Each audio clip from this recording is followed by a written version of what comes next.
Now that I've met you, would you object to never seeing me again? This is an incredibly easy album to listen to, especially from that era. It's nice to see something that's just really gimmicky free. It's just really effortless. Casual is what I put in there. And that's a compliment. Whenever you dismiss someone who's 19 years old, my response will be 19-year-olds made Spiderland, motherfucker. I don't go hard negative. I don't like to do that. Tedious, dull, repetitive, unvaried. And if you already dislike that stuff, this album is going to be brutal. It's going to be almost like maybe unlistenable. The album is very experimental to the point where it feels hostile. I feel like time actually slows down while you're listening to this album. I probably still wouldn't like them, but I would at least respect that they didn't waste so much of my time. The more I listen to the album, the more I could tolerate it. I hate talking vocals, except in this one. I think there is a fine line between pretentious and earnest, and I think this is on one side. You think it's on the other side. Hey, this is Mike, Seder 42 Vinyl, and I'm here with Roger again. We took a little break, and we are going to do episode 11 of Amplified Assignments. We did our first 10. We enjoyed doing it, so we're going to definitely keep doing it. The albums that we gave each other this time are non-metal. So I gave Roger Aimee Mann. This is Bachelor number 2. This is a album that came out early 2000. I think it was recorded in 99 mostly, and then I think it came out in 2000. Interesting story behind this album. Aimee Mann was on a major label and they were giving her crap about the song she was putting out, stuff like that. There's a whole thing about the album just getting made. And then also the movie Magnolia's connection with this album is really strong as well. So this album has a really interesting history, and it's one of my favorite albums of all time. I would probably put this album in my top 10 of all time. And the album that Roger gave me was a band called Slint. This album has a big history as well. It has inspired a lot of bands to make music similar to that. It made its own kind of genre, really, this math post-rock genre that people label it as. But Roger's going to go first. He's going to discuss Aimee Mann, Bachelor number 2. And we discussed, when I gave you the album, you said that you're already familiar with the album, which doesn't surprise me. But yeah, what was your initial thoughts after I gave it to you? Because I know you said you hadn't listened to it in a really long time. I guess your preconceived notions, and then, what you remembered about the album, and then obviously your listening experience over the past almost month now. Yeah, I never owned it, but I definitely remember downloading at some point back when I was just grabbing stuff off news groups all the time. And I was a big fan of Magnolia when it came out. Really good movie. I'm not exactly sure how it got on my radar, but I just remember wanting to listen to it. I put it on some device that I no longer have, and I don't know if I really ever listened to it that much. I remember a couple of the songs were getting a little bit of MTV play at the time, and that was still in the era where I was watching MTV. I think Red Vines got reasonably amount play, and that song I recognized immediately. The songs on the version you gave me that are from Magnolia, obviously, I know a couple of them really well, 3 or 4 that are very recognizable from the movie. I would say, if anything, if I have a criticism going into my review here, is just this was almost too easy. Like some of the stuff you've given me before, even when I don't like it, requires some effort. And this really didn't require much effort. Even though I wasn't familiar with all the songs, just the sound of it is very comfort food. This is an incredibly easy album to listen to and listen to repeatedly. So I liked it. I like it a lot. I've listened to this in the last week several times on earbuds, and it's been a really nice experience as well. So it's a hard one for me to rate because there's not a bad song on it. I don't think I can even pick a weak song on it. Some of the songs, even though I've listened to this album probably 10 times or so, I probably can't recall off the top of my head. A lot of the tracks don't stand out. It's funny enough, like the first few really do. I think it starts really strong. The first 3 or 4 songs are like boom, and those are the really kind of the ones you remember. So it's a little front loaded in that regard. So yeah, I really like it. I went through, tried to pick some songs that maybe outside of those 3 today that I liked, because those, like I said, those are easy. Those are really easy songs to like, those first 3 songs. Deathly, I think, is a really good song. Now that I've met you, would you object to never see each other again? 'Cause I can afford to climb aboard you. No one's got that much much ego to spend. So don't work your stuff, because I've got troubles enough. No, don't pick on me when one act of kindness could be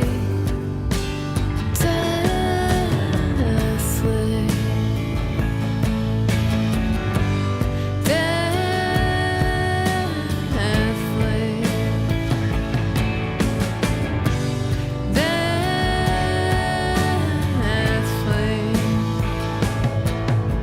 Cause I'm just a problem for you to solve and watch dissolve in the heat of your charm. And then skipping ahead, I think later on in the album, one that jumps out to me when it's just getting a little repetitive a little bit, Susan really stands out to me. I think that's a really good track because it switches it up a little bit. It's got a little more of an indie rock vibe as opposed to the folk rock vibe. It's a really nice song.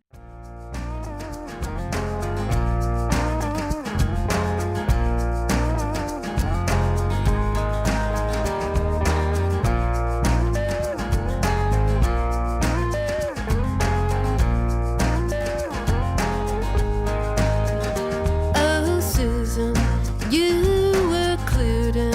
You knew just how this thing would go. A prognosis that was hopeless from the very first domino. I guess I see it all in hindsight. I tried to keep perspective despite the flash of the fuse, the smell of cordite. Now I'm in that place again, and I know he can't come in to get me. And someday he will live to regret me. Susan, I can see it now.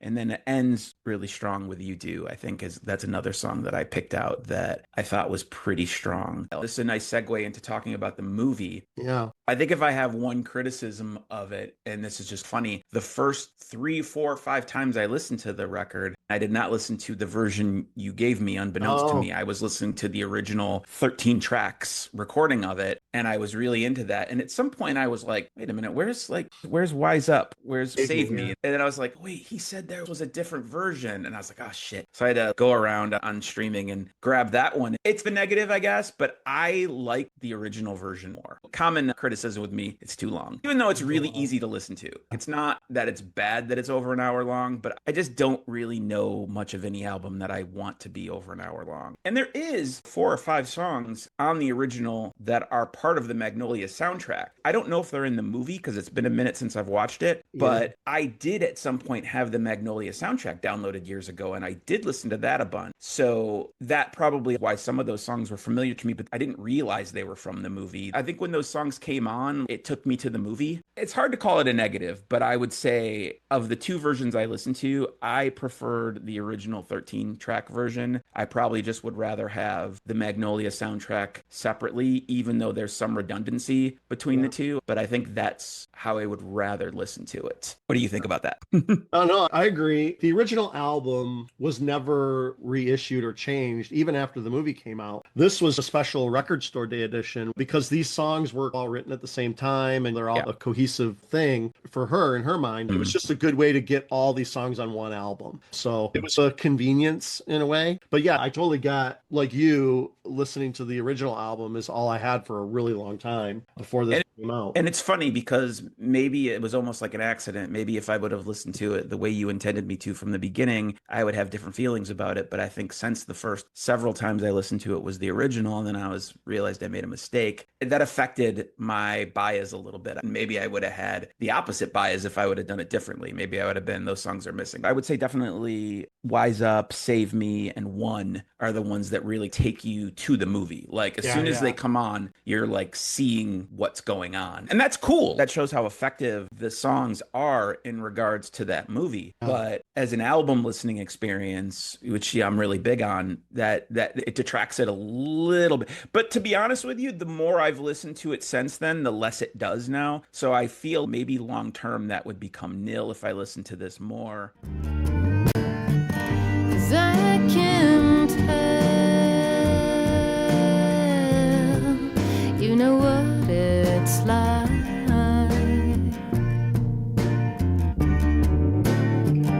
The long farewell of the hunger strike. But can you save me?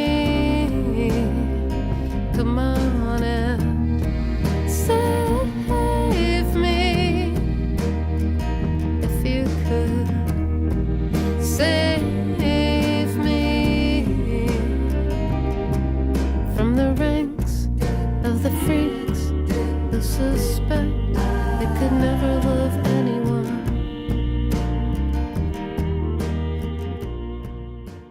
I don't think there's any gimmicks on it, which is really nice. It's just good music.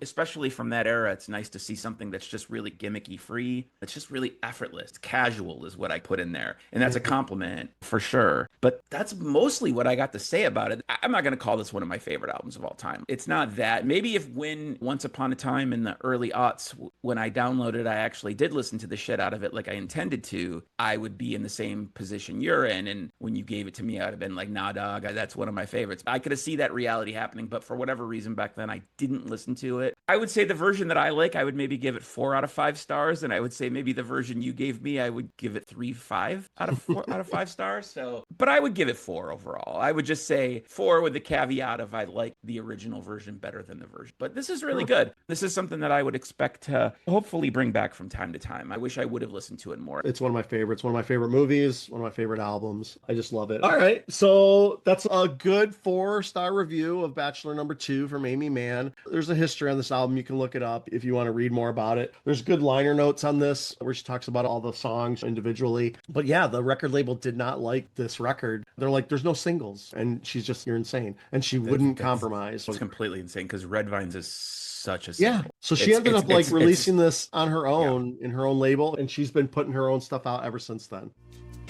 So you're running round the parking lot till every lightning bug is caught, punching some pinholes in the lid of a jar while we wait in the car with cigarettes and red vines. Just close your eyes, 'cause baby, you never do know. And I'll be on the sidelines with my hands tied, watching this show. And tell me, would it kill you? Would it really spoil everything if you didn't blame yourself? Do you know what I mean? Cigarettes and red vines. Just close your eyes, 'cause baby, you never do know. And I'll be on the sidelines with my hands tied, watching the show.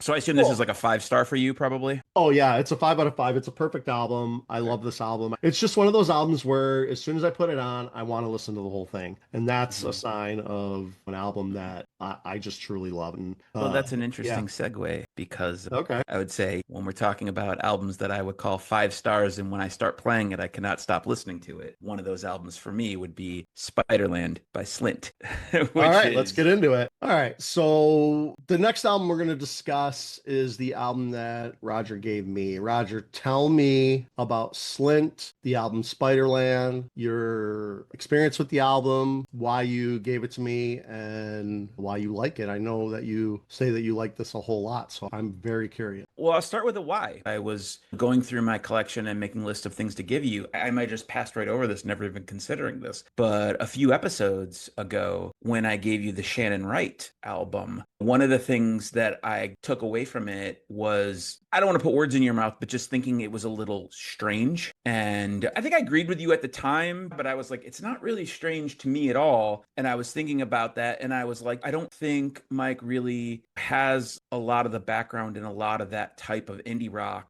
stuff that's foundational to me. At some point it popped in my head. I said that I think that this album really is the origin of a lot of that kind of stuff, a lot of that post-rock, soft, loud kind of stuff. And I fell in love with the idea of giving this to you. And once I decided on it, there was no going back. I was really hyper-focused on, I gotta give him this album. And I wasn't sure where you'd go on it. Honestly, I was predicting negative, but I was hoping for the best. I think this album came out in 91. I want to say I bought it maybe around in 94 or 95 when I was just getting into more indie rock type stuff. This album actually has a lot to do with vinyl snobbery. I've never not bought vinyl, but there's definitely been periods where I was buying CDs more. And in this time, 94, 95, I was buying CDs more. I went to that record store, found it on CD, was actually standing at the register chit-chatting with a guy while still holding it and reading in the back. It says on the back on the bottom, this recording is meant to be listened to on vinyl, is what it said. And I read that and went, okay, and turned around and put it back in the CD rack. And I asked him if they had it on record, and he said they did. And I bought it on vinyl because the CD told me to. I immediately fell in love with it. I still love it to this day. This is one of those albums that I may not listen to for 4 or 5 years. And when I go back into it, I go hard. And once I got it in my head to give it to you, I'd say probably for the last couple of months, I've gone hard into this record. These guys were like 19 years old when they made this album. It's incredible to me. Don't dismiss people that age, everyone. Whenever you dismiss someone who's 19 years old, my response will be 19-year-olds made Spiderland, motherfucker. So I get really emotional about how good this record is. Steve Albini had produced their stuff before this, and they did not want to work with him again because they wanted something that sounded more raw and live, which I really think they captured on this record. It's 6 songs, 39 minutes of perfection for me. When I gave it to you, had you heard of it? Did it mean anything to you?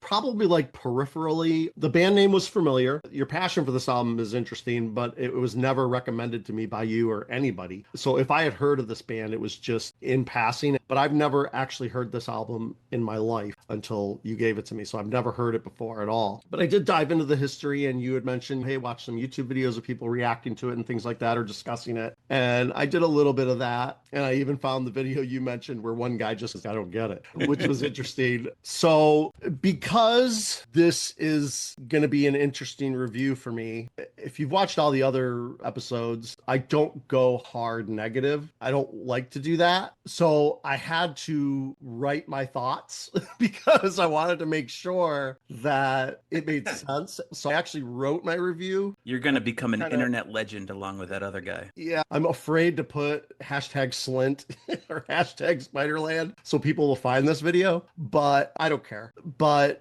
yeah, I didn't want it to be random like I am right now, babbling about it. So I wrote my review. So here is my review of Slint Spiderland. All right, before I get into my own thoughts on the album, I want to read a quote from an article that I read where 2 people were discussing the album. One loved it and the other one did not like it. They didn't like it at all. So their quote, for the person who didn't like it, it sounds like people who are cool trying to play like fish. It has a very pompous quality to it. It it sounds profound, and I don't like things that have that sound. Slint sounds like teenagers being serious, and I can't take that. So that's the quote from the guy who was like, yeah, I don't like this album. I do think it gets at something with my experience with the album. Now, calling the album boring, I think that's lazy. I don't want to, because it's really not that. But yeah, I don't want to necessarily stick on the word boring. But if you did open a thesaurus and you looked up words that if that's what you with feel, boring, man. you'd find like tedious, dull, repetitive, unvaried. Those are probably words that I would rather use than just boring outright. So one of the biggest issues I have with the album is something that you've criticized in the past. I rewatched our review when we discussed Blonde Show, and one of the things that you mentioned is that you don't like talking vocals where vocalists talk out the vocals. And maybe that doesn't mean the same thing here as it does Spiderland, but that was one of the immediate things I thought of when I was listening to this album. So the almost entire vocal approach of this album is like narration or spoken word type vocals. I don't think I have any albums that do that as much as this one. So most of the vocals on this album are spoken word. They're narration style delivery. There's not much actual singing on this album. It's basically someone reciting text over music, like an audiobook with kind of like a rhythm section behind it. And if you already dislike that stuff, this album is going to be brutal. It's going to be almost like maybe unlistenable. I don't know if I'd even call these songs in a traditional sense. The album is very experimental to the point where it feels hostile. It doesn't give me joy, emotion, or even curiosity. It just wears me down. I found myself waiting for the tracks to end is where I was at. Some of the songs are 7 minutes or more long, and they feel even longer. I feel like time actually slows down while you're listening to this album. If these tracks were even 3 minutes, maybe 4 at most, I probably still wouldn't like them, but I would at least respect that they didn't waste so much of my time. Our last episode, you used the phrase buffet metal, which I love, by the way. I think it's a great, when talking about Diabolical Masquerade. This album is the complete opposite. This is starving indie rock. There's nothing here but unfulfilling, mediocre noise stretched far beyond its limits. It's just too much of nothing going on. Riff, man, riff. I should mention the dissonance and the quiet, loud dynamics. You've already discussed it. I don't dislike dissonance. For example, I enjoyed the Shannon Wright album, like you said in your intro. But I think in her music, the dissonance eventually it resolves into melody, and there's structure. There's kind of stuff to grab onto, more melody and more like I said in the review, like there's sections of songs that pop out while I'm listening to it, even in the background, not paying attention. When those parts come on, I perk up. That doesn't happen on this album. Slint doesn't have that, in my opinion, for me. There are parts that repeat so often, they trick you into thinking they're melodies, but they're not. They're just the same 5 notes played over and over and over again without any development or payoff. They just drone for these long sections where they play the same chords over and over again. And there's nothing fulfilling. It's like they end it. Like it doesn't go anywhere. So here's the thing. I actually do like bands that have a similar aesthetic. I don't own or regularly listen to math rock or post rock bands. I actually looked up a bunch of them and I was like, I don't know any of these bands that were influenced by Spiderland that say directly, hey, I love this album. This is what we're trying to do. I have none of that stuff. But there are bands, and I don't know if you would agree with this or not, like Scrawl, Versus, and Tsunami that have that. They use quiet, loud dynamics. They have a little bit of dissonance with indie rock textures. But those bands are definitely way more melodic and they have more energy and they're more fun. Their songs are fun to listen to. I can get into that. So I do a variation of this sound, but in a little bit of a different direction. But this is more of the rawness of this, of Slint. I'm super happy that this album has passionate fans like you, of course. And I think it's cool that it found an audience. I totally respect that. I have albums that I love that, like Diabolical Masquerade, for instance, Buffet Metal, like that album is in my top 10, in the same top 10 as Bachelor #2. I love that album. So I respect that. And the inspiration of bands that take the style and take it further or whatever. But I do think some of those bands, like if Tsunami Versus all that stuff, if they took something from this era or this type of music, I think they do it way better. Sometimes the original isn't always as good as what comes next. So this isn't me really rejecting this type of music completely. It's just that these songs on this album, I don't like. And honestly, sometimes listening to this album, it feels like it's an elaborate prank. Like, I feel like someday somebody's going to find a diary of Andy Kaufman, right? And he's going to have an entry that says, I created this project called Slint, forced these guys to play these songs, got Steve Albini to call it a flawless work, and then we all just walked away. How dare you? Not saying anything about it. This is what it feels like to me. I'm like, it seems like the praise that it gets feels manufactured, and I just don't get it. So if I could touch on that real quick, Sure. So I'm often like in that bandwagon. Like, I hate pretentious shit. Like, as soon as I get a sniff of that kind of stuff, I agree with you. I don't know. I guess that's all I want to say is I normally agree with you. I just don't see that. This seems very earnest to me. Okay. So, and I think perhaps because they're teenagers, I feel that it's earnest because I don't feel that people at that age in that era have such capacity. And especially because nothing else was really done like this at the time. I think they were just doing something that they wanted to do. But I'm sorry. Sure. I didn't mean to continue. I don't disagree with that, but it's just what they were doing was incredibly amateurish, I feel. You've said before that power pop is music for nerds. And I'd argue this is way nerdier than power pop could ever be. Power pop is real simple. It's just fans who want melody with driving guitars, pretty much. This feels like minimalism for the sake of it. I feel like it doesn't have purpose and it meanders, just goes all over the place. Okay. I'm sure I probably just don't get it, and it's a feature, not a bug. We've discussed that before, but it doesn't hit me at all. I feel like, in a weird way, it's the same impulse as Dream Theater stuffing like 17 time signatures into a 20-minute song. One is like so excessive and the other is painfully restrained, but they're both chasing the same interest through like their extremities. You know what I mean? So I will say this, the more I listen to the album, the more I could tolerate it. I found moments that sounded okay. It never crossed into greatness for me. It never went there. And it wasn't that I started enjoying the album. I just became immune to what annoyed me. I wasn't appreciating it. I was surviving it. Fantastic. And that's only after about 5 or 6 full listens. I couldn't listen to the album anymore. I struggled listening to it today to do the songs. I really did not enjoy my time with this album. And that is my full written review of my thoughts, because I really wanted to be clear. I didn't want to meander or just off the No, cuff. that's cool. No, I half expected this. Okay. I was hopeful. I knew this was a bit of a risk, but like I said earlier on, once I got focused on this, I couldn't take it out of my brain. I just was like, I did whatever mental gymnastics I needed to do to say, I need to give him this album. Now, I will say this, I didn't listen to it on vinyl. So, hey. CD said. Yeah, well, I streamed it even, so that's even worse.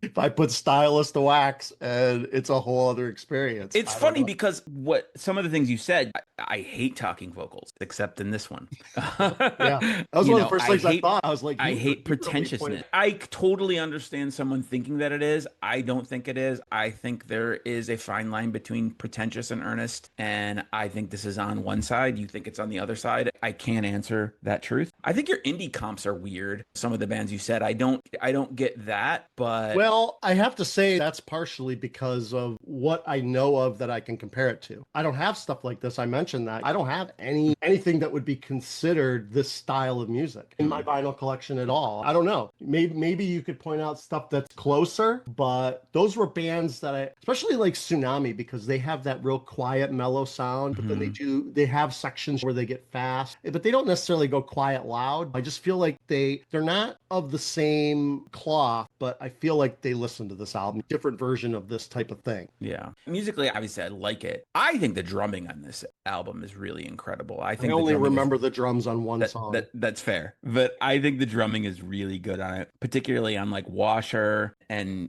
particularly on Washer. But even afterwards, the last song, God. Good Morning Captain has some drums that I reckon I noticed. I'll go through songs in a minute, but Yeah. And I got notes on each song too, so we can compare notes. Yeah. All right. So track by track, this isn't going to be much better than what you already heard, but Breadcrumb Trail, spoken word vocals for the most part, 5 chords on repeat, a little bit of singing, but the singing isn't good. We talked about this before about singing. I never actually realized how particular I am with vocals until you started giving me singers that are challenging to listen to, at least for me. I thought maybe I had vocalists that were bad, but this guy's not a great singer. He's not even a good singer, I would say. And he doesn't sing for the most part of this album. He rarely sings, actually.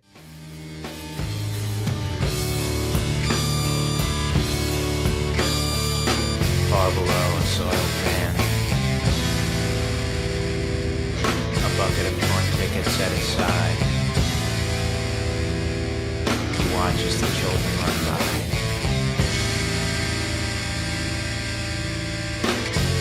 and plates his teeth. Spinning round, my head began to turn. I shouted and searched the sky for a friend. I heard the fortune teller screaming back at me. We stuck out our hands and met the wind.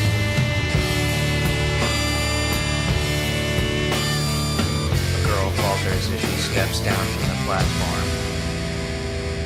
She clutches her stomach and then begins to eat. The ticket taker smiles. The last car is ready. Nosferatu Man, same deal, spoken vocals, very repetitive playing.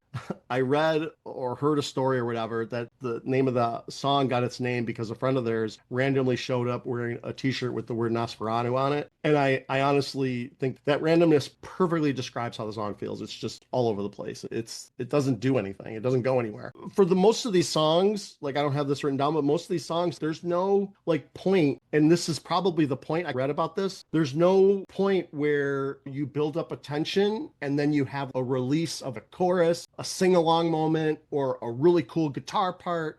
None of that happens. They like build these songs and then they stop and then they start over and they rebuild it. They never reach a climax. I don't know what you're looking for. I disagree that I think it totally does hit that like peak and then it just drops. And I think to me, that is the drama in that. And even in the first song, it starts off with the talking with Breadcrumb Trail. And when that guitar kicks in, that sonic dissonance on that guitar tone is just, to me, once that hits, that's like my brain explodes how good it is. And I love the storytelling of that song. And I like how it comes full circle. Yeah, that's weird, man. I guess I expected this, but it's also weird to hear it being said because this is not an opinion I've really heard much. And I think the second song, Nosferatu Man, as well, like that, like it starts off with that dun dun dun dun dun dun dun, and then that guitar, that dissonant tone comes in that just destroys you, and it's so good. And okay, that's the first two songs. No, the dissonance. The dissonance is interesting because I like that, but when you have dissonance, you got to resolve it somehow, and you can't just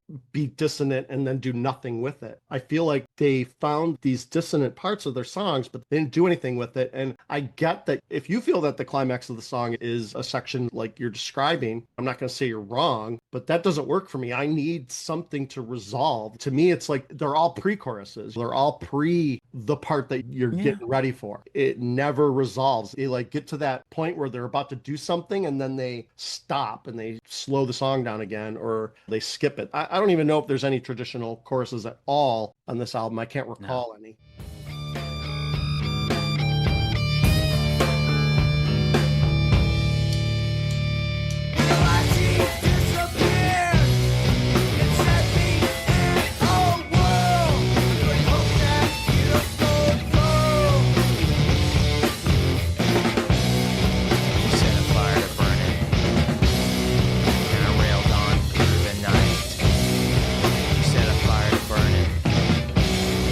And a rail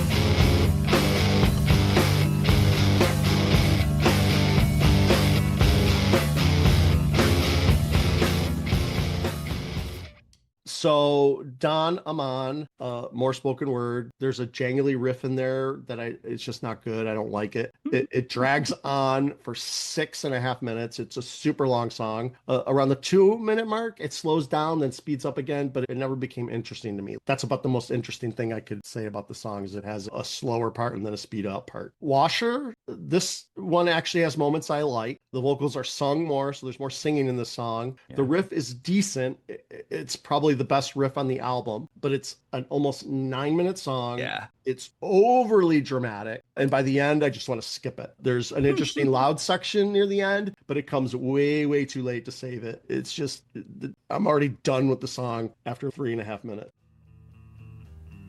I am safe from home.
For Dinner is mostly an instrumental, and then during the ending of that song, there's this chord that is strummed over and over, and I hated that part. It was like nails on a chalkboard, like rubbing styrofoam together. It was grating. I was like, literally, I want to skip that. I was like, I can't stand this part of the song.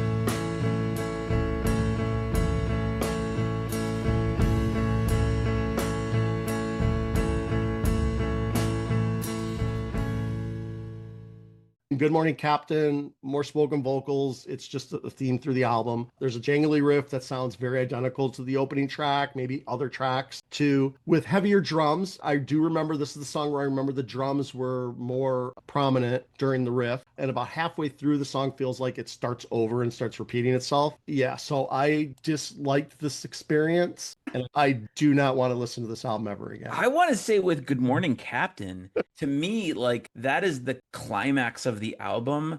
To me, it ends so friggin' strong, because when he says that like line near the end where it's just, I'm sorry, I miss you, and then it kicks into that riff. I don't know if there's a more headbanging moment for me that when that last part of Good Morning kicks in, where he's screaming and it feels like the microphone is like way out here, where you're just like it's this incredible moment, so fucking emotional for me, when he's just screaming I miss you, and that riff, it's so heavy, man. Yeah, to that me, probably happens that, like 6 or 7 minutes into the song, and I'm like I'm fucking done with the song by then. I'm like, if it takes you that long to get to one fucking cool part. I'm trying to find my way home. I'm sorry. I miss you.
I just trashed this album, but Hey, man. I totally respect that people love this stuff, and I am in the minority, but I'm in the minority of people who listen to this album, right? I don't know that a lot of people are experiencing this album. Correct. They listen to it once and toss it away. Yeah. Who don't like it. And then they So don't bother writing about it or saying anything about it. I appreciate that you didn't like it, and as per this exercise, you repeatedly gave it a chance. So I don't at all. So there's no way I can argue with you with any of your points because we just completely just disagree, and that's fine because you gave it a chance. And I feel that most people who listen to this, the few negative things, they heard it once and tossed it away. You repeatedly listened to it, you hated it. That's fine. My thought that there was it's about a 50-50 chance that you would just hate this is why I told you to at least look it up. So I think that helped you probably a little bit, because if you wouldn't have done that, maybe you would have without me telling you, maybe you wouldn't have, I don't know. But I think if you wouldn't have looked at the context of it, maybe you just would have been pure shitting all over it. And at least then you are like, this is not for me, is essentially maybe where and that's why I wanted you to at least, in case you hated it, at least look what other people thought. Yeah, it's funny because there's a short documentary on it, or an hour and a half documentary on it. And I've seen it. I watched like the first 10 minutes and I was falling asleep like I was listening to the album. I tried to watch some people talk about it and they say the same things you do. They're like praising it. And I'm just like, I'm not hearing it. And I tried to listen to it in the background and I would get annoyed with it. No, that's fair. Yeah. And Shannon Wright, I didn't love that album, but I didn't hate it. I'm keeping it in my collection. I'll definitely pop it on every once in a while. It reminded me of this a little bit, but like I said, I don't know, like music like this each song has to have moments. And maybe that one part of that one song that you were screaming, maybe I just didn't give it enough listens to experience it the way I should. But because nothing was popping out, this music just faded into the background, and my brain mostly ignored it while it was on in the background. And I would say it probably didn't hurt, and it definitely probably helped that I first heard this as a 21-year-old or something. I think maybe if I heard this at 51 years old, I would fucking hate it too. Like, I'm open to that possibility. And I think at that point in time, I was open to pretentiousness. I was open to things like that. So I think that certainly the time and the place didn't hurt my love of it. I was amazed how many people listening to it for the first time now, and younger people, were loving it. I thought that was very strange because to me, this felt like a time and a place. Steve Albini wrote a review on this a long time ago. He said it's one of the best albums ever made. And I was like, okay, that's interesting, right? And I struggled to find people who didn't like this album or reviews that didn't like this album. So that quote that I found, I was really lucky. I think that was the only article where two people discussed that album. And the one guy was just like, this album, I don't like it, and these are the reasons. And the other guy was just like, I love it, and these are the reasons. So I thought that was interesting for having that experience ourselves with this album. But yeah, I couldn't listen to this more than 5 or 6 times, and I never added it to my library on Spotify. But that's my opinion on the album, unfortunately. That's cool. I think most of my rebuttal has come during, so I don't really have much rebuttal. I think this is somewhat expected, and I'm cool with this, and I'm looking forward to you getting torched on YouTube.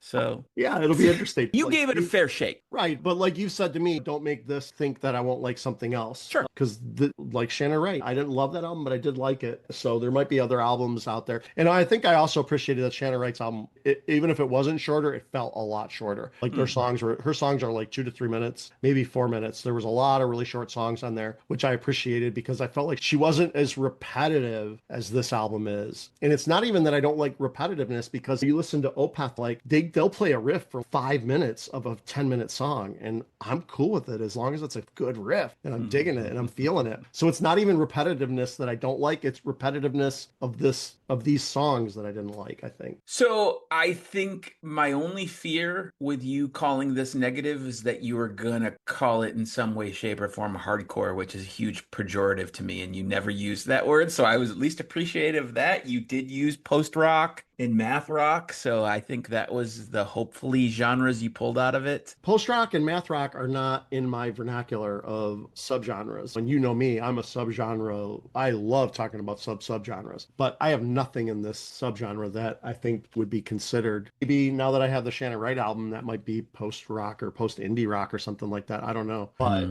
yeah, those two descriptors are so meaningless to me that I don't even know what that music is supposed to sound like. what Yeah. math rock sounds like or what post rock sounds like. Math rock, I'm not sure. Post rock, also, I agree. It's really open. To me, just calling something post and then putting a genre anything, for what that means, in my opinion, is take the normal tropes you expect out of the genre that you're putting after trope and throw those out, is generally what that means to me. Is it rock? Yes. Don't expect anything that you would expect from rock normally. It's going to be turned upside down. So Yeah. I think that's what I use the post thing for. I think that's the general consensus definition of it. I'm not sure, but that's what that means to me. And I would call this a post rock album for sure. Yeah. Math rock, I roll my eyes a little bit because I'm not exactly sure what that means either. Yeah, I agree with what you said, and yeah, and I might like other bands in this genre maybe a little bit more, but yeah, the origins of this, if that's what this is, yeah, it did nothing for me, unfortunately. So what is do you give it any stars? Well, how many stars Oh, do we I would got give here? this half, one or this album's awful. Like, this album is absolutely terrible to me.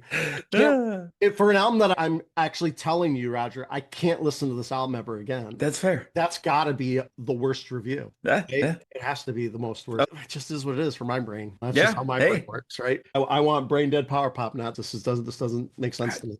All right, so from here we are going to discuss our next picks, and I'm going super death metal, great death metal, modern death metal, newer death metal. Okay. Not like modern as far as it sounds modern, but it's newer. It's an album that was in my top 10 of 2023. I'm in.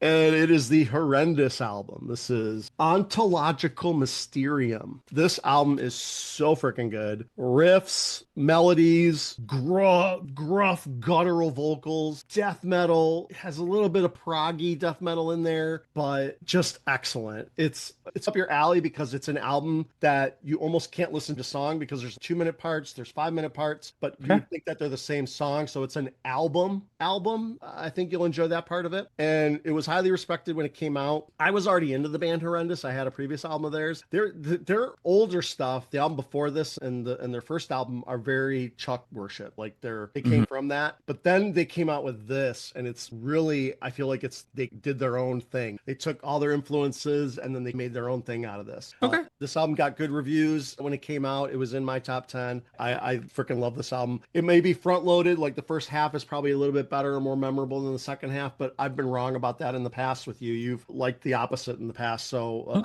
but overall, excellent album. It's not even that long. I think it's less than 40 minutes or around 40 minutes, but fantastic. May or may not have heard of the band. I'm not sure. I definitely don't know the album, so I'm looking forward to it. Yeah, you would have known it if you watched my video for Top 10 2023. It was in there, and I played a piece of the song, like a really good part. I might have skimmed through that. Yeah, you might have skimmed through that, so maybe you heard it from there. But yeah, go watch the video. It's really good. All right.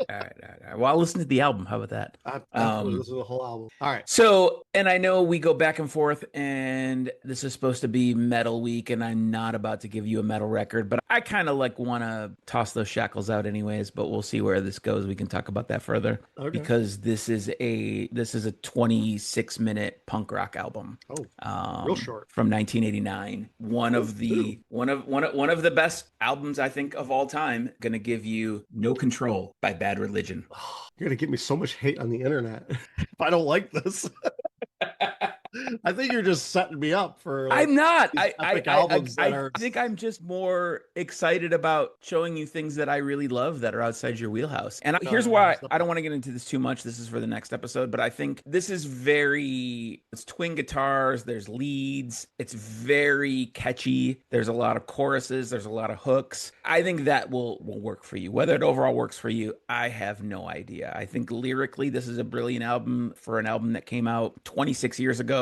Most of the lyrics sound wildly and extremely sadly relevant. I hear that. and this is an album that I know every word to and can sing along to it. It's a very sing-along album for sure. So I'm excited. I hope you like it. All right. Yeah, I've skimmed Bad Religion before. It never grabbed me. Yeah, for whatever reason, I just never explored it. Like, punk music in general is not a favorite genre of mine, unless it's coming from the female perspective. I really enjoy the Riot Girl stuff, Bikini Kill. I give get more of emotional feelings from that and relatability and stuff. Dude screaming doesn't always do it for me. But I think your love of power pop will work in the favor of this album. I would Okay. not call it that by any means, but I Sure. think that your liking of that, because it's catchy, because they're short songs, because they're very sing along. There's a lot of la la la's and yeah yeahs in it. So I think you'll like that. Okay, I'm cool. hopeful. Well, At then least. We'll now see. you're intriguing me. I'm looking more forward to it now. But yeah, initially, right when you showed it to me, I was like, I don't know, but we'll